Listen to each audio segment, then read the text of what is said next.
INEC really need to come out and say, no, it has ended here. They really need to do that, because if you come out to say, you don't have this, that's why you're going, that's why we are rejecting it. They will go, they'll bring out that thing. Whether they have to forge the thing and bring it, they'll bring it and you accept. And then if they didn't meet any other thing, you tell them, like you're going to tell them what, like giving them opportunity to like cook up fraud or cook up anything and bring to you. If you say is address you're looking for, they'll go cook up address, bring to you. If you say, okay, you don't have address, we don't have phone number, they'll go look for phone number anywhere, bring and give to you. If you say, okay, this time we are going to verify, they will come. Are you going to be telling them one by one and they will be going to look for those things? INEC, you really need to stop this thing that they are doing. Like, put an end to it. You give people a window period. You have to submit this. As long as you didn't submit this thing within this time frame, you have lost the chance of submitting it again, and that's it. So when next you want to recall, you have just one attempt, which is you go to INEC's website, look at the requirements for a recall, study it, get everything. If for any reason you submit it and you do not meet the requirement, that's it. Your case is thrown out.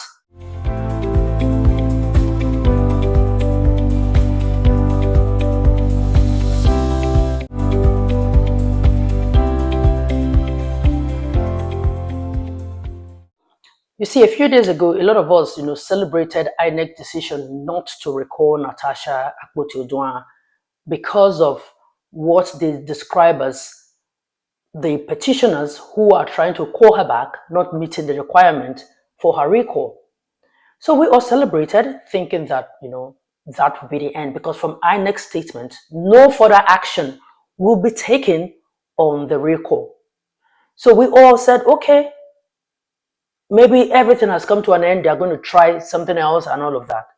But it's like they are not ready to back down. They are still saying that they are going back, more like going back, regroup and come back. More like go and get most of the things that INEC is asking for. And then my question is, INEC said no further action will be taken. And the woman, one of the INEC representative, was on Arise TV.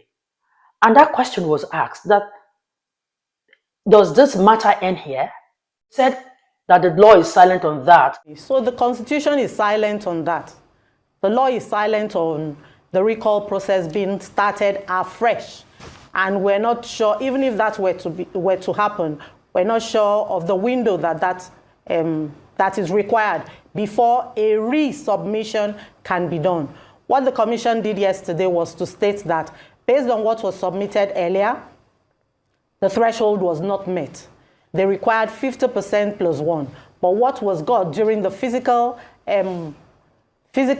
inspection of the signatures was 43.8%. So as it is, what we have on ground has been done with. It is a done deal. And so that process has come to an end in line with the provision of the Constitution. So if they were to start afresh now, well, I don't know. I don't know what the experts would advise us on that. But the law is silent on them representing, and how soon they should do that, we do not know. But when they come up with another petition, then I think we'll cross the bridge when we get there.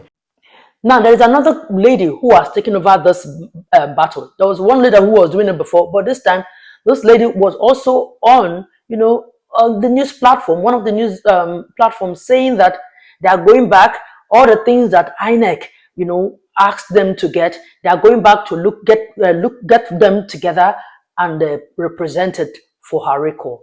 INEC said that it was inadequate. Doesn't mean that the process had been put on a halt. And so we are believing that once we are able to meet up with the level of compliance that they need for it to be adequate, the process will definitely take its course. INEC really need to come out and say, no, it has ended here. They really need to do that, because if you come out to say, you don't have this, that's why you're going, that's why we are rejecting it. They will go, they'll bring out that thing. Whether they have to forge the thing and bring it, they'll bring it and you accept. And then if they didn't meet any other thing, you tell them, like you're going to tell them what, like giving them opportunity to like cook up fraud or cook up anything and bring to you. If you say is address you're looking for, they'll go cook up address, bring to you. If you say okay, you don't have address, we don't have phone number, they'll go look for phone number anywhere, bring and give to you. If you say okay, this time we are going to verify, they will come. Like, are you going to be telling them one by one and they will be going to look for those things? INEC, you really need to stop this thing that they are doing. Like, put an end to it. You give people a window period. You have to submit this. As long as you didn't submit this thing within this time frame, you have lost the chance of submitting it again, and that's it. So when next you want to recall, you have just one attempt, which is you go to INEC's website, look at the requirements for a recall, study it, get everything. If for any reason you submit it and you do not meet the requirement, that's it. Your case is thrown out. That's it. Because the requirements should be there. Not INEC will say no address, you go and bring it. No this, that. So that means if for every time they go, they don't meet any requirement, INEC says, go, you didn't get this one, they'll go back, they'll get it. So until they'll be going one by one and be getting it, then they will, when they get everything together, whether it was forged, whether it's real, as long as INEC goes. Now, INEC is saying now that they didn't get up to half of the numbers to call her back, the numbers of elected or registered voters, half of the number. So they got, I think, about 200 and something, which is not up to half of it. So if the law is not clear on that, they shouldn't go ahead to resubmit again. Then that number, that deficit, they'll go and make up the number and bring it to INEC. INEC will now say, okay, they have met the half number mark. And then INEC will now move to the next stage, which they said might be verification. And then when they get to the verification, if there is something they didn't do, INEC will say, okay, because of this, you failed this requirement, you didn't get this. INEC will now say, we're throwing it out again. They will now go and get it. So who is going back and forth like that? Why are they allowing them, giving them opportunity to more or less cook up things? We really need to tidy ourselves, tidy all those things. Even INEC, you guys really need to, fix up. You really need to be clear that all these ones that are going to come back, that if it is closed, it is closed. And you should give room, the time frame when all those things can be done. Not because of Natasha alone, for future, reasons, like subsequent time when people want to recall anybody. And why is it so hard to even recall people anyway? It's not like I want them to recall her. I'm just saying now that if Natasha's own have shown us that if truly there is a senator that requires to be called back, so because they are lawmakers, they have kind of made it very difficult for you to just even recall anybody. Let's even keep Natasha's case aside. So is this how cumbersome it is to call back a lawmaker? After that, apart from meeting the number of half mark of the registered voters, they will now go and be verifying. So by the time they finish doing it, they must definitely get to somewhere where they can't go on with it again, because it may not be like you can't really meet the requirement from what I am saying. So that means INEC is trying to say, this person you have elected, just leave the person for 4 years. Whatever it is 4 years, Abby, the best you can do in another election, if the person wants to return to the House of Assembly or National Senate or House of Reps, then don't vote to the person again. That is what they are saying. Because it's like it's easier to remove a president, just impeach a president. It's like it's very easy. It's easier to remove a governor, impeach. It's just for the people in the House.